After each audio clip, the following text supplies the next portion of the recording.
Hello, everybody, and welcome to the Top 5 New Comics for January 29th of 2025. I'm, as always, Chris, and really cool slate of books this week. I don't think one publisher gets more than one book this week, which is fun, interesting, awesome. I love it. Let's dive in and talk about these books, starting with Star Wars: A New Legacy, #1. This is stories written by Charles Soule, Jason Aaron, and Kieron Gillen, with art by Leonard Kirk, Ramon Rosanas, and Salvador Espin, as well as colors by Israel Silva and letters by Clayton Cowles. I've really loved the Star Wars comics at Marvel ever since the kind of soft reboot of the Marvel Universe. I know that was contentious among a lot of Star Wars fans, but for me, I really enjoyed a new jumping on point with, the movies were what they were. Obviously, the TV shows are here and there, but I think the comics have been solid for the most part all the way through.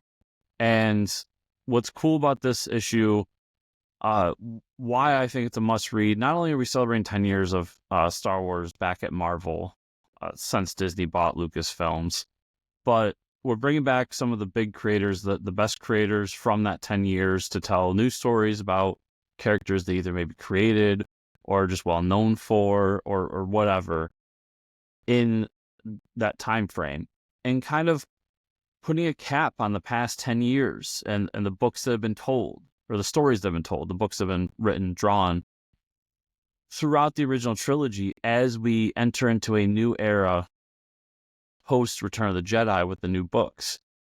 So we're going to get a cool Grand Moff Tarkin story. We're going to get a cool Vader story. We're going to get probably one of my new favorite characters in any Star Wars, which is Dr. Aphra, and so on and so on and so on. I think it's a cool way to cap everything off. I'm sure this won't be very new reader friendly, but for those of us that have been around and stuck around through this time, I think it's going to be an awesome, fun issue to kind of put these stories in the past as we move forward with new creators, new stories, new timeline, new everything. So I'm just really excited about this as a final issue in that version of Star Wars as we head into what's to come, that giant gap of time between Return of the Jedi and Force Awakens. And after that, I've got Dick Tracy #7.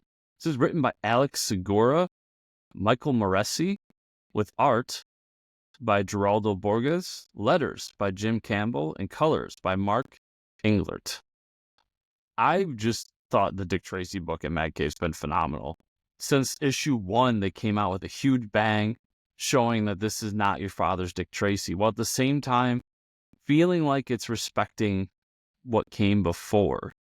And this was the first book by Alex Segura that I read, and since then I've become just such a giant fan of his, reading all of his comics that he's putting out. Been reading his novels. I just started his new novel just last week, and this book in particular is just special for me. It's one of those rare times where I get a review copy of a book and I feel like I have to buy the trade because it'll be something I want to revisit down the line. So to see this book evolve and become better and better and better as it goes on has been just a ton of fun. And then also to just know that I thought this was going to be a 5-issue miniseries, be done, and now they're obviously going on with it further. They've got bigger plans for it. We'll see how long. But I'm going to savor every issue I can get of this series, because I really think for, not even for Dick Tracy fans, for people like myself that love crime noir or just love great stories and comics, this is a special series for that. And it's using classic characters that people know and love. So if you've never read Dick Tracy stuff, like myself prior to this, or you're a longtime fan, I just think this is a great comic for everybody to pick up. And just Mad Cave over and over again, putting out quality comic books. After that, I've got Teenage Mutant Ninja Turtles number 6. This is written by Jason Aaron with art by Juan Ferreyra and letters by Sean Lee. So for starters, we now know Juan Ferreyra is going to be the ongoing artist for TMNT. That has been said in many press releases and everything. But for me, as someone that's a casual TMNT fan, let's say, I've been reading this series and I thought the first 5 issues were up and down. There were some that were really great that got me excited. There were some that was kind of like, yeah, whatever. And in a lot of ways, it's still steeped in that old continuity, but they did a great job of bringing new people like myself in who didn't follow the previous 150 issue run. And having a writer like Jason Aaron, one of my favorite writers in all the industry, doesn't hurt. So now, after 5 issues, we had 4 issues where each turtle got their own showcase. We got to see where they are, who they are, the version that is existing today. And then with issue 5, we got kind of a recap of the big bad and really a status quo recap of where all the pieces on the chessboard are as of today. And now with issue 6, I feel like we're really getting the start of the TMNT series. This is going to be the Turtles together as a group once again, and how they're going to re-enter New York City and go against the Foot Clan, which is now working for the New York government and all these things. So it's just, there's a lot of interesting story threads to pull from here. We got a great creative team here, and I just think that this series as a whole has been phenomenal. Like I said, some issues weren't that great, but the great issues were so great that it kept me going. So, TMNT, man, I'm hoping with all hope that this is really good and it keeps me on. After that, I've got Red Coat number 9. This is written by Jeff Johns with art by Brian Hitch, inks by Andrew Curry, and colors by Brad Anderson. The Ghost Machine titles as a whole have just been so phenomenal, specifically the Jeff Johns stuff. I've said that over and over again. Red Coat, as I've probably said in the past too, has been probably my favorite. I love historical fiction. I also love a little mysticism in my historical fiction. And this brings both those together. We got this guy who's immortal. Whenever he dies, he just awakens years later in all sorts of ways. I thought the first story arc was really great with Albert Einstein and what they did there. And now they're going to tackle an old American legend, some would say a myth, in Johnny Appleseed. And how our hero, Simon Pure, knows Johnny, interacts with Johnny, and what Johnny's supernatural powers may or may not be. So there's a lot of cool threads to pull from here. A lot of cool things to deal with here. And I just love that in the tagline, it says everybody has a drinking buddy, but there's none more magical than Johnny Appleseed. Listen, I'm here for this. It just sounds like a lot of fun. I love what they're doing in the book. The book is beautiful, as you could tell with Brian Hitch art. And I just believe the Ghost Machine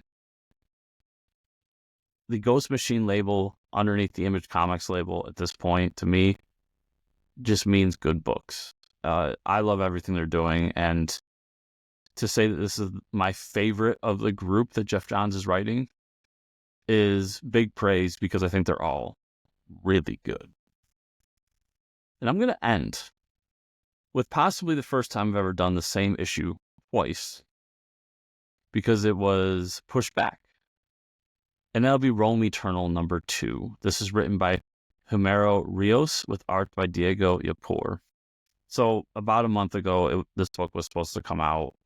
It got pushed to this month, and I just had to talk about it again. I mean, Rome Eternal, the first issue was so great. I love what they set up here. Amazing art.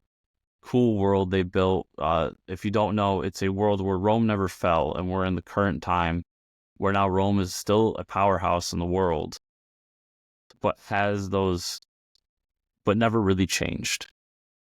And we meet this character who his father tried to assassinate the man in charge of Rome, and got to watch or had to watch his father be executed for that crime, and then grows up to become a radical. And then we deal with we see how this person gets involved with some sort of group that prays to many different gods and all these things. And I love how the creative team here not only is telling a great story, but they took the time to mesh classic Roman mythology and just the look, the armor, everything about it, and modernize it in a way that makes sense.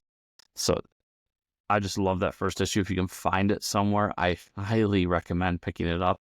And I'm super excited to check out issue 2. And here's the hope that issue 2 comes out this week. So everybody, that was everything I had for you for this video. But if you want to support me further, the best ways to do it are to follow me on social media. It's at Fortress Chris, pretty much on any social media you can think of, whether that's X, Instagram, Blue Sky, Threads. I'm on all of them. And you can also follow my Substack, which is chriscomicscorner.substack.com. And then you can also listen to my podcast along with my buddy Mike, which is the Fortress Comic News podcast. Every week we talk about comic news. We talk to a creator, and the creators, it could be someone who's doing their first Kickstarter. It could be someone who's been in the comic book industry for 20 years. We talk to everybody, and it's always a blast to have those conversations. And then for this video in particular, you can comment down below your favorite book from this week, the one you're most looking forward to, the one that I missed, that how dare I miss it. Like the video and then subscribe to the channel and make sure you get every video, including those interviews that we do for the podcast, as well as the podcast and future episodes of this video. So thank y'all so much for watching this week, and I'll see y'all here next week.